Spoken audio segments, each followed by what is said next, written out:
Welcome to my mini blog friend सकाळ सकाळू भाई भौणी टिके स्मार्ट बजार पळै जाइथिलु किछिटा घरर सामान आनिबार थिला माने ग्रोसरी जिंस ही आनिबार थिला।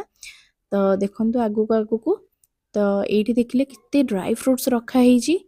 तो चलतु आमर तो से सब जिन आनिबार नथिला घरर जहाँ भी डाली तेल लुण चाउल जहाँ भी दरकार थिला आमे घर पई शॉपिंग कर देइथिलु। को माने स्मार्ट बजार शॉपिंग करिया को भल पांती मते प्लीज कमेंट करिवे को जमा भी भूलिबेनी। एठी देखंतु माँ पुओ पतिदेव आमे टिके बाहरी जाइछु बुलिया पई तो पतिदेव कहले कि पागटा बढ़िया दीची चलो टिके बुली के पळे आसीबा। तो माँ पुओ आ डेरी न करी चटापट रेडी हो जाइथिलु। देखिले देखिले पागटा केते बढ़िया देछि एंड व्यूटा केते मस्त लागुछि ना बुलिया पई। तो वीडियोटी लास्ट पर्यंत देखंतु जानि परिबे आमे कुआडे जाउछु। तो एठी पहुंची जाइथिलु गोटे पार्क रे देखिले देखिले टैप रो व्यूटा केते बढ़िया लागुछि ना।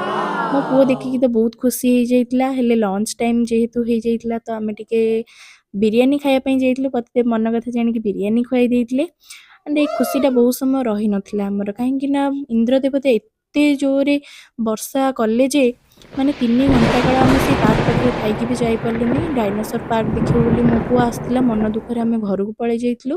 तो ताकू खुशी करिया पे इवनिंग रे ता पई गोटे बबल गन आने जाइथिला तो बापा पुओ एठी खेलुचंती देखंतु केते खुशी रे।